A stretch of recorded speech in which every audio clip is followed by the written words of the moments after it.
Bismillahirrahmanirrahim. Assalamualaikum warahmatullahi wabarakatuh. Alhamdulillahirrabbilalamin. Assalatu wassalamu ala asrofil anbiya'i wal mursalin wa ala alihi wa ashabihi ajma'in amma ba'du. Puji serta syukur kita panjatkan atas kehadiran kita kepada Allah Subhanahu wa Ta'ala yang telah memberikan kita nikmat dan kesehatan hingga saat ini.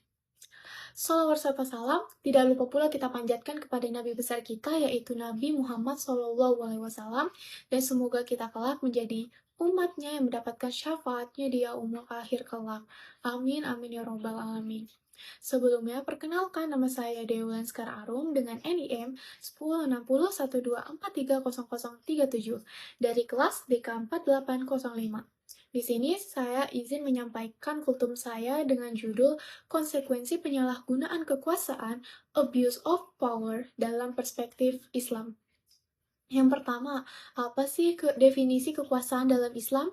Dalam Islam, kekuasaan atau jabatan, baik sebagai ketua, pemimpin organisasi, hingga pejabat negara, itu adalah bukan sebuah privilege, atau sebagai hak istimewa, atau simbol kehormatan semata. Islam mendefinisikan kekuasaan sebagai amanah, titipan, atau ujian. Konsep dasarnya adalah kewenangan berbanding lurus dengan pertanggungjawaban. Semakin besar kekuasaan, semakin berat juga hisabnya dan tanggung jawabnya di akhirat nanti. Penyalahgunaan kekuasaan dalam Islam dikategorikan sebagai perbuatan zalim dan bisa masuk neraka. Setelah itu, yang kedua adalah perintah keadilan dalam Islam. Dasar hukum utamanya mengenai larangan penyalahgunaan kekuasaan terdapat dalam Quran Surah An-Nisa ayat 58. Allah Subhanahu wa Ta'ala berfirman, Innallaha yamurukum an tu'addul amanati ila ahliha wa iza hakamtum bainan nasi tahkumu bil adl. Yang artinya, sesungguhnya Allah menyuruh kamu menyampaikan amanat kepada yang berhak menerimanya dan menyuruh kamu apabila menetapkan hukum di antara manusia supaya kamu menetapkan dengan adil. Dari ayat ini, kita menegaskan ada 2 poin krusial yang memegang kekuasaan itu. Yang pertama, ada profesionalitas. Profesionalitas itu adalah menyerahkan urusan kepada ahlinya atau tidak melakukan nepotisme. Setelah itu, yang kedua adalah keadilan. Di sini di mana mengambil keputusan itu berdasarkan dari kebenaran, bukan dari berdasarkan kepentingan pribadi ataupun juga kelompok. Nah, jika melanggar keadilan ini, maka berarti melawan perintah langsung terhadap Allah Subhanahu wa Ta'ala. Setelah itu, yang ketiga, ada dalil hadis. Di sini menjelaskan adanya ancaman bagi pemimpin khianat. Rasulullah SAW memberikan peringatan spesifik mengenai akibat fatal bagi mereka yang menyalahgunakan jabatan untuk menipu atau merugikan orang-orang yang telah dipimpinnya atau masyarakatnya.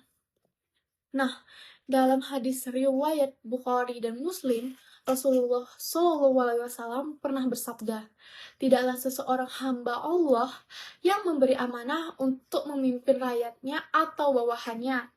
Lalu ia meninggal dunia dalam keadaan menipu rakyatnya, berkhianat, berkorupsi, atau melakukannya sewenang-wenang, melainkan Allah haramkan surga baginya. Hadis ini menunjukkan betapa seriusnya dosa penyalahgunaan kekuasaan. Kata menipu di sini sangat mencakup seperti korupsi, mengambil hak-hak anggota atau rakyat, dan membuat kebijakan yang menyengsarakan demi keuntungan pribadi kita sendiri. Setelah itu, yang kedua, sanksinya bukan sekedar masuk neraka, tetapi diharamkan untuknya masuk surga. Lalu, ini membuat dosa besar yang menghapus pahala kebaikan lainnya. Setelah itu, ketiga adalah tiga akibat utama penyalahgunaan kekuasaan dalam Islam itu akan membuat kebangkrutan di akhirat. Pahala ibadah ritual yang dia lakukan seperti sholat, puasa, bayar zakat, dan lainnya dari seorang pemimpin bisa habis diambil oleh orang-orang yang ia zalimi saat menjabat. Hilangnya keberkahan atau harta atau posisi yang didapat dari cara curang tidak akan membawa ketenangan, melainkan kegelisahan terus-menerus. Doa orang terzolimi, ingatlah sabda bahwa Nabi pernah bersabda, takutlah kamu pada orang yang terzolimi, karena tidak ada penghalang antara dia dengan Allah. Jadi, jabatan adalah sarana pengabdian, bukan adalah alat memperkaya diri.